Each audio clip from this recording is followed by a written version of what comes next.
ਤੇ ਬਾਹਰੀ ਉਹਨਾਂ ਦਾ ਰਿਸ਼ਤਾ ਸਰੀਰਕ ਕੋਈ ਨਹੀਂ ਹੁੰਦਾ ਹੈ, ਕਿਉਂਕਿ ਉਹਨਾਂ ਦਾ ਰਿਸ਼ਤਾ ਸਰੀਰ ਨਾਲ ਨਹੀਂ ਹੁੰਦਾ ਹੈ। ਉਹ ਸਰੀਰ ਤੋਂ ਪਾਰ ਹੁੰਦੇ ਹਨ ਤੇ ਪਾਰ ਦੀ ਹੀ ਉਹ ਗੱਲ ਕਰਦੇ ਹਨ। ਸਰੀਰ ਤੇ ਝੂਠ ਹੈ, ਮਰਨ ਧਰਮਾ। ਇਹਦੇ ਨਾਲ ਰਿਸ਼ਤਾ ਜੋੜ ਕੇ ਹੀ ਤਾਂ ਮਰਨ ਧਰਮਾਂ ਦੇ ਨਾਲ ਰਿਸ਼ਤਾ ਜੋੜ ਲਿਆ, ਤਦੇ ਤੇ ਬੰਦਾ ਦੁਖੀ ਹੁੰਦਾ ਹੈ ਨਾ, ਵੀ ਇਹ ਮਰੇਗਾ ਹੁਣ ਤੇ ਦੁੱਖ ਹੋਵੇਗਾ। ਇਹਦੇ ਨਾਲ ਰਿਸ਼ਤਾ ਜੋੜ ਕੇ ਹੀ ਦੁਖੀ ਹੁੰਦਾ ਹੈ ਨਾ। ਤੇ ਜਿਹਦਾ ਰਿਸ਼ਤਾ ਇਹਦੇ ਨਾਲ ਨਹੀਂ ਹੈ, ਉਹਦਾ ਬਾਹਰੋਂ ਕਿਸੇ ਨਾਲ ਵੀ ਨਹੀਂ ਹੈ। ਹਾਂ, ਪ੍ਰੇਮ ਕਰਨ ਵਾਲਿਆਂ ਦੇ ਨਾਲ ਹੈ, ਸ਼ਰਧਾ ਕਰਨ ਵਾਲਿਆਂ ਦੇ ਨਾਲ ਹੈ, ਕਿਉਂਕਿ ਉਹਨਾਂ ਦਾ ਸੰਬੰਧ ਬਾਹਰੋਂ ਨਹੀਂ ਹੁੰਦਾ। ਇਹ ਵੀ ਗੱਲ ਖਿਆਲ ਵਿੱਚ ਰੱਖਣ ਯੋਗ ਹੈ। ਜਿਹੜਾ ਗਹਿਰਾ ਪ੍ਰੇਮ ਕਰਦਾ ਹੈ ਨਾ, ਭਾਵਨਾ ਹੁੰਦੀ ਹੈ, ਉਹ ਸਰੀਰ ਨਹੀਂ ਦੇਖਦਾ।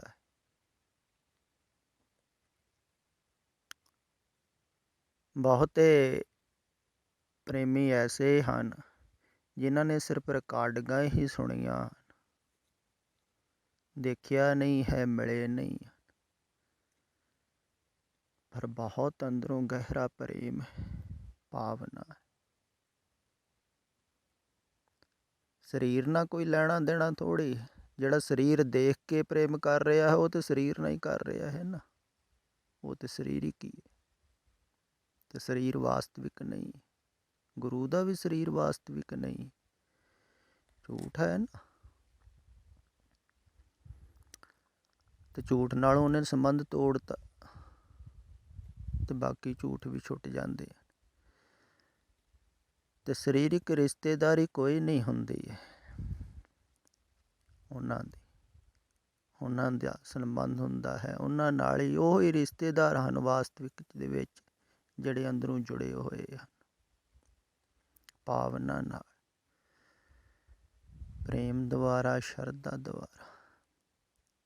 ਉਹੀ ਉਹਨਾਂ ਦੇ ਰਿਸ਼ਤੇਦਾਰ ਹਨ, ਉਹੀ ਨਾਲ ਚੱਲਦੇ, ਜਿਹੜੇ ਚੱਲਣ ਨੂੰ ਤਿਆਰ ਹੁੰਦੇ ਹਨ। ਉਹੀ ਨਾਲ ਚੱਲਣਗੇ ਨਾ, ਜਿਹੜੇ ਭਾਵਨਾ ਕਰਨਗੇ ਉਹੀ ਚੱਲਣਗੇ। ਫਿਰ ਭਾਵਨਾ ਕਰਨ ਵਾਲਾ ਵਿਨਮਰ ਹੁੰਦਾ ਹੈ। ਪਾਓ ਭਗਤ ਕਰ ਨੀਚ ਸਦਾਏ, ਤਾਉ ਨਾਨਕ ਮੁਖ ਅੰਤਰ ਪਾਏ। ਵਿਨਮਰ ਹੋਵੇਗਾ ਤਾਂ ਹੀ ਚੱਲੇਗਾ ਨਾਲ, ਵੀ ਮੈਂ ਰਸਤਾ ਨਹੀਂ ਜਾਣਦਾ,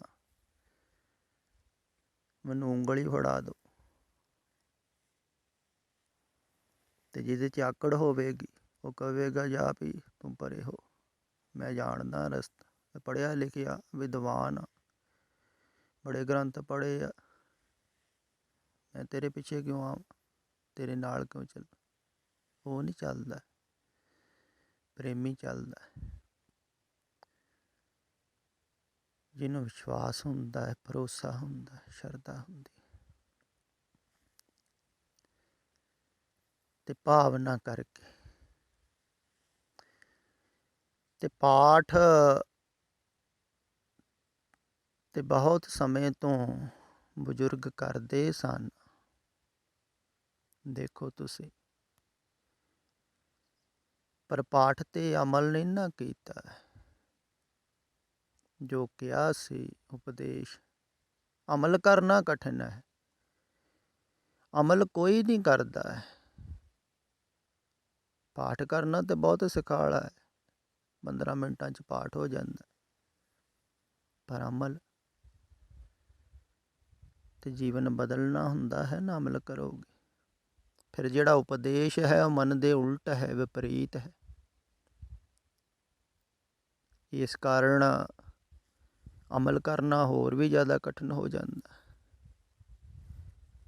ਜੋ ਧਾਰਮਿਕ ਉਪਦੇਸ਼ ਹੈ ਨਾ, ਜਾਂ ਕਹਿ ਲਓ ਅਧਿਆਤਮ ਉਪਦੇਸ਼ ਹੈ, ਇਹ ਬਾਹਰਲੇ ਧਰਮ ਦੀ ਨਹੀਂ ਮੈਂ ਗੱਲ ਕਰਦਾ, ਵਾਸਤਵਿਕ ਦੇ ਵਿੱਚ ਜੋ ਬਾਬੇ ਨਾਨਕ ਨੇ ਉਪਦੇਸ਼ ਦਿੱਤਾ ਹੈ,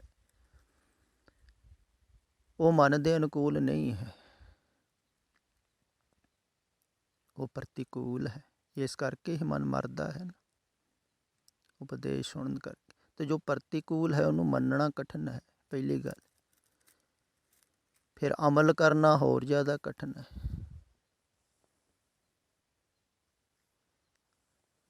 ਤੇ ਬਹੁਤ ਕਠਿਨ ਹੈ ਅਮਲ ਕਰਨਾ। ਅਮਲ ਨਹੀਂ ਕੋਈ ਵੀ ਕਰਦਾ।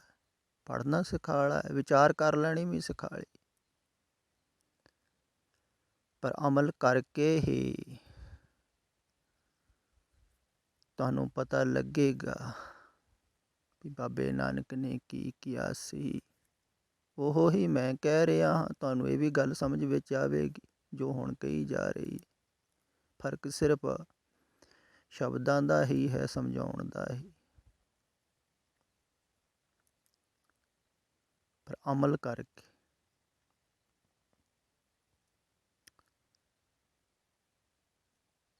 ਤੇ ਖਿਆਲ ਵਿੱਚ ਰੱਖੋ, ਇਹ ਵਾਰ-ਵਾਰ ਕਿਹਾ ਜਾਂਦਾ ਵੀ ਪਾਠ ਹੀ ਨਾ ਕਰੋ। ਜੋ ਕਿਹਾ ਹੈ ਨਾ, ਸਿਰਫ ਪਾਠ ਕਰਨ ਵਾਸਤੇ ਨਹੀਂ ਕਿਹਾ ਹੈ, ਸਮਝਣ ਵਾਸਤੇ, ਜੀਵਨ 'ਚ ਢਾਲਣ ਵਾਸਤੇ। ਇੱਕ ਪੰਕਤੀ ਦੇ 'ਤੇ ਅਮਲ ਕਰ ਲਓ, ਤੁਹਾਡਾ ਜੀਵਨ ਬਦਲ ਜੂ। ਏਕ ਅੱਖਰ ਹਰ ਮਨ ਵਸਤ, ਨਾਨਕ ਹੋਤ ਨਿਆ। ਇੱਕ ਸ਼ਬਦ ਹੀ ਕਾਫੀ। ਤੇ ਅਮਲ ਕਰੋ, ਪਹਿਲੀ ਤਾਂ ਗੱਲ ਇਹ ਹੈ। ਫਿਰ ਦੂਸਰੀ ਗੱਲ ਇਹ ਹੈ ਵੀ ਤੁਸੀਂ ਕਿਹਾ ਹੈ ਵੀ ਧਿਆਨ ਜਦੋਂ ਅਸੀਂ ਕਰਦੇ ਹਾਂ ਸ਼ਬਦ 'ਤੇ, ਉਦੋਂ ਪਿੱਛੇ ਚਲੇ ਜਾਂਦਾ ਹੈ। ਇਹ ਵੀ ਕਿਹਾ ਹੈ ਇਹਨਾਂ ਨੇ ਵੀ ਮੇਰੀ ਕੋਈ ਬਹੁਤੀ ਵਾਸ਼ਨਾ ਕਾਮਨਾਵਾਂ ਨਹੀਂ ਹਨ, ਮੈਂ ਬਹੁਤੀਆਂ ਚਾਹਤਾਂ ਨਹੀਂ ਕਰਦਾ। ਜੋ ਕੁਛ ਰੱਬ ਨੇ ਦਿੱਤਾ ਹੈ ਬਹੁਤ ਕੁਛ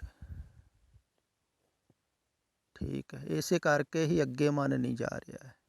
ਖਿਆਲ ਵਿੱਚ ਰੱਖਿਓ, ਜਿਨ੍ਹਾਂ ਦੀਆਂ ਆਕਾਂਸ਼ਾਵਾਂ ਵਾਸ਼ਨਾਵਾਂ ਨਹੀਂ ਹੁੰਦੀਆਂ ਨਾ, ਉਹਨਾਂ ਦਾ ਅੱਗੇ ਮਨ ਨਹੀਂ ਜਾਂਦਾ,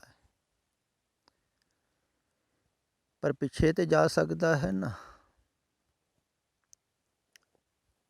ਪਿੱਛੇ ਜਾਂਦਾ ਹੈ। ਪਿੱਛੇ ਜਾਣ ਦੇ ਕਈ ਕਾਰਨ ਹੁੰਦੇ ਹਨ। ਕਈਆਂ ਦਾ ਮਨ ਇਹ ਸੋਚਦਾ ਰਹਿੰਦਾ ਹੈ ਵੀ ਪਿੱਛੇ ਜੋ ਸਮਾਂ ਬੀਤ ਗਿਆ ਹੈ ਉਹ ਠੀਕ ਸੀ, ਗਲਤ ਸੀ, ਉਹਦੇ ਵਿੱਚ ਊਣਤਾਈਆਂ ਕੱਢਦੇ ਰਹਿੰਦੇ ਹਨ, ਚੰਗਾ ਕਹਿੰਦੇ ਰਹਿੰਦੇ ਹਨ, ਕੁਛ ਮਾੜਾ ਕਹਿੰਦੇ ਰਹਿੰਦੇ ਹਨ, ਉੱਤੇ ਵਿਚਾਰ ਕਰਦੇ ਰਹਿੰਦੇ ਹਨ, ਸੋਚਦੇ ਰਹਿੰਦੇ ਹਨ ਪਿਛਲੇ ਸਮੇਂ। ਇਸ ਕਾਰਨ ਉਹ ਸੋਚਣ ਕਰਕੇ ਵਾਰ-ਵਾਰ ਪੁਨਰੁਕਤੀ ਹੁੰਦੀ ਰਹਿੰਦੀ ਅਤੇ ਉੱਧਰ ਉੱਧਰ ਖਿਆਲ ਜਾਂਦਾ ਰਹਿੰਦਾ ਜੋ ਬੀਤ ਚੁੱਕਾ। ਤੇ ਖਿਆਲ ਵਿੱਚ ਰੱਖੋ, ਜੋ ਬੀਤ ਚੁੱਕਾ ਹੈ ਉਹ ਤਾਂ ਬੀਤ ਚੁੱਕਾ ਹੈ। ਉਹਦੇ 'ਤੇ ਵਿਚਾਰ ਕਰਕੇ ਵੀ ਤੁਹਾਨੂੰ ਕੁਛ ਨਹੀਂ ਮਿਲਣਾ ਹੈ, ਗੱਲ ਕਰਕੇ ਵੀ ਕੁਛ ਨਹੀਂ ਮਿਲਣਾ। ਜੋ ਸਮਾਂ ਲੰਘ ਹੀ ਗਿਆ ਹੈ ਉਹ ਤਾਂ ਲੰਘ ਹੀ ਗਿਆ। ਉਹ ਠੀਕ ਸੀ, ਗਲਤ ਸੀ, ਮਾੜਾ ਸੀ, ਚੰਗਾ ਸੀ, ਬੁਰਾ ਸੀ, ਭਲਾ ਸੀ, ਉਹ ਲੰਘ ਗਿਆ। ਉਹਦੀ ਫਿਕਰ ਛੱਡੋ ਤੁਸੀਂ। ਜੋ ਸਮਾਂ ਲੰਘ ਗਿਆ ਹੈ ਉਹਦੇ 'ਚ ਕੁਛ ਵੀ ਨਹੀਂ ਹੋ ਸਕਦਾ, ਉਹ 'ਚ ਸੁਣ 'ਚ ਗਿਆ।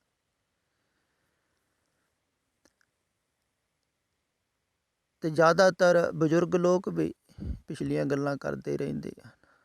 ਹੁਣ ਗਾਹਾਂ ਕਰਨ ਨੂੰ ਤਾਂ ਕੁਛ ਹੁੰਦਾ ਨਹੀਂ ਉਹਨਾਂ ਨੂੰ, ਅੱਗੇ ਤਾਂ ਹੈ ਕੁਛ ਨਹੀਂ ਭਵਿੱਖ, ਅਤੇ ਪਿਛਲੀਆਂ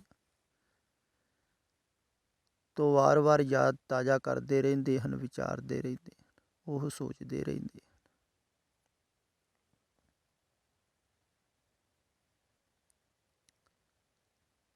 ਅਤੇ ਮਨ ਪਿੱਛੇ ਨੂੰ ਜਾਂਦਾ ਹੈ। ਅਤੇ ਪਿਛਲਾ ਖਿਆਲ ਨਾ ਕਰੋ, ਬਹੁਤੀ ਵਿਚਾਰ ਨਾ ਕਰੋ। ਜੋ ਸਮਾਂ ਲੰਘ ਗਿਆ ਹੈ ਉਹਦੀ ਗੱਲ ਨਾ ਕਰੋ ਬਹੁਤੀ ਕਿਸੇ ਨਾਲ। ਜੋ ਲੰਘ ਗਿਆ ਹੈ ਉਹਨੂੰ ਲੰਘਾ ਦਿਓ ਪੂਰੀ ਤਰ੍ਹਾਂ। ਅਗਰ ਤੁਸੀਂ ਕੋਈ ਵਿਚਾਰ ਨਾ ਕਰੋਗੇ, ਕਿਸੇ ਨਾਲ ਕੋਈ ਗੱਲ ਨਾ ਕਰੋਗੇ ਬੀਤੇ ਹੋਏ ਸਮੇਂ ਦੀ, ਉਹਦੀ ਪੁਨਰੁਕਤੀ ਨਹੀਂ ਹੋਊਗੀ ਅਤੇ ਹੌਲੀ ਹੌਲੀ ਹੌਲੀ ਹੌਲੀ ਉਹ ਭੁੱਲਣਾ ਸ਼ੁਰੂ ਹੋਊਗਾ। ਅਤੇ ਇਹ ਤੁਹਾਨੂੰ ਖਿਆਲ ਵਿੱਚ ਰੱਖਣਾ ਪਊਗਾ ਅੱਠੇ ਪਹਿਰ ਹੀ, ਵੀ ਪਿਛਲੇ ਸਮੇਂ ਦੀ ਗੱਲ ਨਹੀਂ ਕਰਨੀ ਹੈ, ਪਿਛਲੇ ਸਮੇਂ ਦੀ ਵਿਚਾਰ ਨਹੀਂ ਕਰਨੀ ਹੈ, ਸੋਚਣਾ ਨਹੀਂ। ਇਹ ਸਿਰਫ ਥੋੜ੍ਹੀ ਦੇਰ ਬੈਠ ਕੇ ਅਭਿਆਸ ਕਰਨ ਦੁਆਰਾ ਨਹੀਂ ਹੋਵੇਗਾ। ਇਹ ਗੱਲ ਖਿਆਲ ਵਿੱਚ ਰੱਖੋ। ਮਾੜੀ ਮੋਟੀ ਤਾਂ ਇਕਾਗਰਤਾ ਹੋ ਜਾਵੇਗੀ ਜਿਵੇਂ ਤੁਸੀਂ ਕਿਹਾ ਹੈ, ਪਰ ਪੂਰਾ ਧਿਆਨ ਨਹੀਂ ਲੱਗੇਗਾ। ਪੂਰਾ ਧਿਆਨ ਲੱਗੇਗਾ ਰੈਗੂਲਰ ਧਿਆਨ ਕਰਨ ਨਾਲ, ਆਠ ਪਹਿਰ ਸਿਮਰੋ ਗੋਬਿੰਦ, ਮਨ ਅੰਤਰ ਕੀ ਉਤਰੇ ਚਿਤ। ਅੱਠ ਪਹਿਰ ਸਦਾ ਹੀ ਉਠਤ ਬੈਠਤ ਸੋਵਤ ਜਾਗਤ, ਇਹ ਮਨ ਤੁਝੇ ਚਿਤਾਰੇ। ਚੇਤਾ ਰੱਖੋ, ਖਿਆਲ ਰੱਖੋ। ਅਗਰ ਤੁਹਾਨੂੰ ਭਵਿੱਖ ਦੇ ਵਿੱਚ ਕੋਈ ਵਾਸ਼ਨਾ ਨਹੀਂ ਹੈ ਤੇ ਬਹੁਤ ਵਧੀਆ ਹੈ, ਭਲਾ ਹੈ। ਭਵਿੱਖ ਨੂੰ ਛੱਡਿਆ ਹੈ ਤੁਸੀਂ ਤੇ ਪਿਛਲੇ ਨੂੰ ਵੀ ਛੱਡ ਦਿਓ। ਪਿਛਲੇ ਨੂੰ ਛੱਡੋਗੇ ਖਿਆਲ ਰੱਖ ਕੇ, ਹਰ ਵਕਤ ਖਿਆਲ ਰੱਖੋ। ਪਿਛਲੀ ਕੋਈ ਗੱਲ ਨਾ ਕਰੋ, ਵਿਚਾਰ ਨਾ ਕਰੋ, ਸੋਚੋ ਨਾ। ਅਤੇ ਹੌਲੀ ਹੌਲੀ ਅਗਰ ਤੁਸੀਂ ਖਿਆਲ ਰੱਖਿਆ ਤਾਂ ਪਿਛਲੀਆਂ ਗੱਲਾਂ ਭੁੱਲਣੀਆਂ ਸ਼ੁਰੂ ਹੋ ਜਾਣਗੀਆਂ। ਜਿਹੜੀਆਂ ਗੱਲਾਂ ਆਪਾਂ ਪੁਨਰੁਕਤੀ ਨਹੀਂ ਕਰਦੇ ਹਾਂ, ਵਾਰ ਵਾਰ ਸੋਚਦੇ ਨਹੀਂ ਹਾਂ, ਤੁਸੀਂ ਵੀ ਦੇਖਿਆ ਭੁੱਲ ਜਾਂਦੀਆਂ। ਸਾਰੀਆਂ ਗੱਲਾਂ ਥੋੜ੍ਹੀ ਯਾਦ ਰਹਿੰਦੀਆਂ। ਕੁਛ ਹਨ ਜਿਨ੍ਹਾਂ ਦੀ ਆਪਾਂ ਵਾਰ ਵਾਰ ਸੋਚਦੇ ਰਹਿੰਦੇ, ਹਜ਼ਾਰਾਂ ਵਾਰਾਂ ਸੋਚੀਆਂ ਹਨ ਜਿਹੜੀ। ਸੋਚੋ ਨਾ, ਵਿਚਾਰੋ। ਇਹੋ ਹੀ ਧਿਆਨ ਹੈ ਨਾ। ਫਿਰ ਥੋੜ੍ਹੀ ਦੇਰ ਥੋੜ੍ਹੀ ਹੋਵੇਗਾ, ਘੰਟਾ ਅੱਧਾ ਘੰਟਾ ਬੈਠ ਕੇ ਪਾਠ ਕਰ ਲਿਆ, ਸ਼ਬਦ ਦਾ ਜਾਪ ਕਰ ਲਿਆ ਅਤੇ ਧਿਆਨ ਲਾ ਲਿਆ। ਨਹੀਂ, ਇਹ ਕੰਟੀਨਿਊ ਕਰਨਾ ਪਵੇਗਾ। ਲਗਾਤਾਰ ਖਿਆਲ ਰੱਖਣਾ ਪਵੇਗਾ। ਸੋਚਣਾ ਨਹੀਂ, ਪਿਛਲਾ ਨਹੀਂ ਸੋਚਣਾ। ਅਤੇ ਹੌਲੀ ਹੌਲੀ ਅਗਰ ਤੁਸੀਂ ਖਿਆਲ ਰੱਖੋਗੇ ਤਾਂ ਪਿਛਲੇ ਤੋਂ ਵੀ ਛੁਟਕਾਰਾ ਹੋ ਜਾਵੇਗਾ। ਅਤੇ ਪਾਠ ਕਰੋ ਨਾ, ਪਾਠ ਨੂੰ ਫਿਰ ਸਮਝੋ। ਸਮਝੋਗੇ ਤਾਂ ਜ਼ਿਆਦਾ ਛੁਟਕਾਰਾ ਹੋਵੇਗਾ। ਤੁਹਾਨੂੰ ਵਾਸਤਵਿਕਤਾ ਦਾ ਪਤਾ ਲੱਗੇਗਾ ਵੀ ਬਾਬੇ ਨਾਨਕ ਨੇ ਜਪਜੀ ਸਾਹਿਬ ਜੀ ਦੇ ਵਿੱਚ ਕੀ ਕਿਹਾ ਹੈ। ਪੜ੍ਹੋ ਹੀ ਨਾ, ਨਹੀਂ ਤੇ ਜਿਵੇਂ ਜਿਵੇਂ ਉਮਰ ਲੰਘਦੀ ਹੈ ਨਾ, ਤਿਵੇਂ ਤਿਵੇਂ ਫਿਰ ਆਦਮੀ ਨੂੰ ਪਤਾ ਲੱਗਦਾ ਹੈ। ਹੁਣ ਬਿਰਧ ਹੋ ਜਾਂਦਾ ਹੈ ਜਿਹੜਾ, ਉਹਦੇ ਕੋਲ ਫਿਰ ਉਹ ਜੋ ਕਿਹਾ ਹੈ ਨਾ ਉਪਦੇਸ਼ ਦੇ ਅੰਦਰ, ਉਹ ਮਨ ਨਹੀਂ ਹੁੰਦਾ। ਜਿਹਨੇ ਪਹਿਲਾਂ ਨਹੀਂ ਮੰਨਿਆ ਹੈ ਉਹ ਬਾਅਦ ਵਿੱਚ ਕਿਵੇਂ ਮੰਨੇਗਾ। ਅਤੇ ਬਹੁਤ ਕਠਿਨ ਹੈ।